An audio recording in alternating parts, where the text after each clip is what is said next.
Hello student, myself Dr. Rachna Purohit, Assistant Professor in Zoology, Government MS College, Bikaner. पिछले video में हमने euploidy के बारे में पढ़ा था। आज हम एन्यूप्लॉइडी के बारे में पढ़ते हैं। जैसे कि हम सभी जानते हैं क्रोमोसोम्स का डिप्लॉइड नंबर होता है। जैसे हमारे 2n = 46 होता है। अब इस क्रोमोसोम के 2n सेट में यदि एक या दो क्रोमोसोम्स कम हो जाते हैं या ज़्यादा हो जाते हैं तो उसको हम बोलते हैं एन्यूप्लॉइडी या असुगुणिता। यूप्लॉइडी में हमने देखा था क्रोमोसोम्स के सेट में परिवर्तन होता है। जैसे हमारे 2n है तो या तो n हो जाएगा, 3n हो जाएगा, 4n हो जाएगा, इस तरह से सेट में चेंज होता है। एन्यूप्लॉइडी में सेट में चेंज नहीं होता है, क्रोमोसोम्स के नंबर में चेंज होता है। 2n = 46 है तो 45, 47, 48, तो उसके सेट में एक या दो क्रोमोसोम्स की जब कमी हो जाती है, वृद्धि हो जाती है, दैट इज कॉल्ड एन्यूप्लॉइडी। कमी या वृद्धि के आधार पर ही हम इसे दो भागों में डिवाइड करते हैं, हाइपरप्लॉइडी एंड हाइपोप्लॉइडी।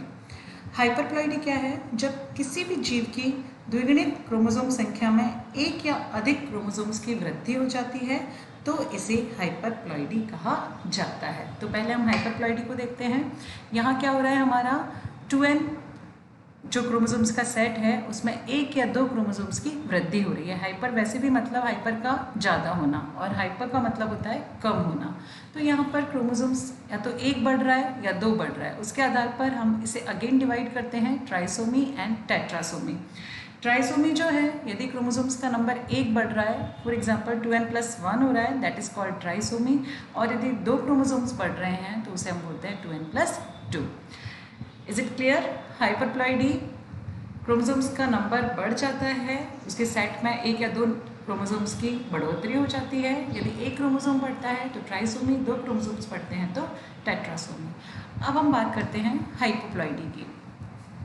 हाइपोप्लॉइडी क्या है? जब क्रोमोसोम की डिप्लॉइड सेट में एक या दो क्रोमोसोम्स की कमी हो जाती है तो उसे हम बोलते हैं हाइपोप्लॉइडी।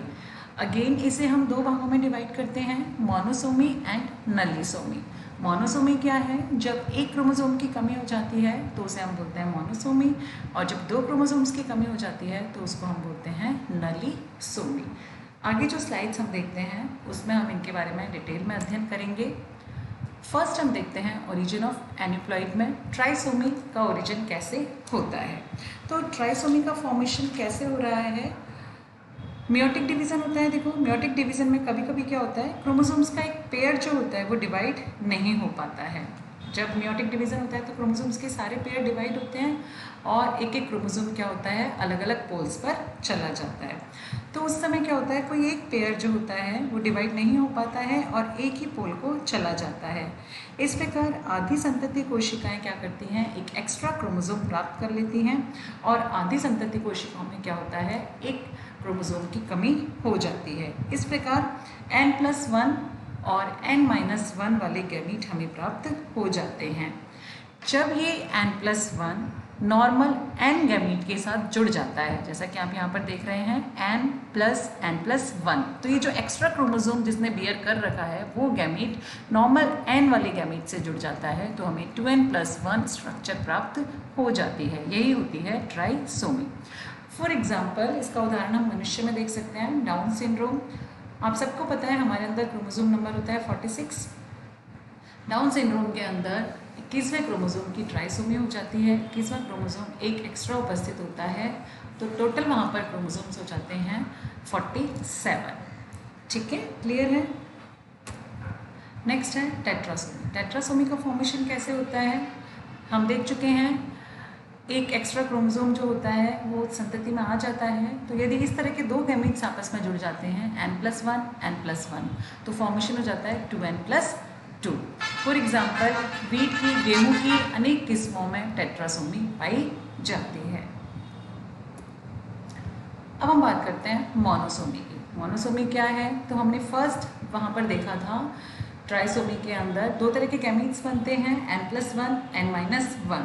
तो ये जब n-1 गैमीट जो होता है नॉर्मल n गैमीट से जब जुड़ जाता है तो हमें स्थिति प्राप्त हो जाती है 2n-1। यहाँ पर 46 क्रोमोसोम में से एक क्रोमोसोम जो होता है वो कम हो जाता है यदि हम मनुष्य की बात करते हैं। तो यहाँ पर क्रोमोसोम कितने हो गए? 45 क्रोमोसोम्स हो गए। For example, Turner syndrome in humans. Humans के अंदर एक टर्नर सिंड्रोम जो होता है उसमें एक एक्स क्रोमोसोम, हालांकि ये सेक्स क्रोमोसोम की कमी होती है यहाँ पर, लेकिन फिर भी यहाँ पर 2n-1 कंडीशन पाई जाती है।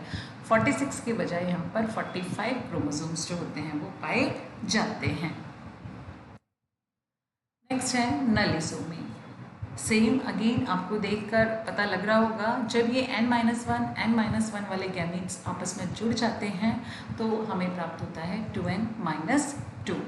अनेक प्लांट्स में ऐसी स्थिति पाई जाती है जहाँ पर नलिसोमी के अनेक उदाहरण हमें देखने को मिलते हैं। तो एक बार हम फिर से इसको रिवाइज कर लेते हैं। यूप्लॉइडी और एनिप्लॉइडी क्या है? फर्स्ट प्लॉइडी ही क्या है? यदि क्रोमोसोम्स में कोई भी तरह का चेंज हो रहा है उसके नंबर में तो वो होता है प्लॉइडी। चेंज के आधार पर दो में हमने डिवाइड कर दिया, यूप्लॉइडी, एनिप्लॉइडी। यूप्लॉइडी क्या है? यदि क्रोमोसोम्स के सेट में मल्टीपल्स में कोई चेंज हो रहा है दैट इज कॉल्ड यूप्लॉइडी। जैसा कि हमने कल पढ़ा था, हैप्लॉइड, डिप्लॉइड एंड पॉलीप्लॉइड। एनिप्लॉइडी क्या है? यदि क्रोमोसोम्स के सेट में मल्टीपल में चेंज नहीं होता बल्कि उसके सेट में एक या दो क्रोमोसोम्स की कमी या बढ़ोतरी हो जाती है दैट इज कॉल्ड एनिप्लॉइडी। अब किस कमी हो रही है या बढ़ोतरी हो रही है, इस हिसाब से हम इसको अगेन दो भागों में बांट लेते हैं। एक बार स्टार्ट पढ़ लेते हैं, हाइपरप्लॉइडी एंड हाइपोप्लॉइडी। यदि क्रोमोसोम्स का नंबर बढ़ रहा है तो हाइपरप्लॉइडी, क्रोमोसोम्स का नंबर कम हो रहा है तो हाइपोप्लॉइडी। कितना बढ़ रहा है क्रोमोसोम का नंबर? यदि 2n+1 क्रोमोसोम्स के सेट में एक क्रोमोसोम की बढ़ोतरी हो रही है तो ट्राइसोमी, क्रोमोसोम्स के सेट में दो क्रोमोसोम्स की बढ़ोतरी हो रही है तो टेट्रासोमी। अगेन हाइपोप्लॉइडी हम देखते हैं, यदि क्रोमोसोम्स के सेट में एक क्रोमोसोम की कमी हो रही है तो मोनोसोमी, यदि दो क्रोमोसोम्स की कमी हो रही है तो इसे हम नलिसोमी कहते हैं। आई थिंक ये क्लियर होगा आपको। इसके हम कुछ एनिप्लॉइडी के कुछ यूजेस भी हम बता सकते हैं। वांछित जीन वाले क्रोमोसोम्स के ट्रांसफर में इसका उपयोग कर सकते हैं हम। कुछ विशिष्ट क्रोमोसोम पर स्थित जीन्स की स्टडी में इसका अध्ययन किया जाता है। इनका सब्स्टिट्यूशन उत्पन्न करने में भी उत्पन्न किया जाता है। आज हम इतना ही देखेंगे।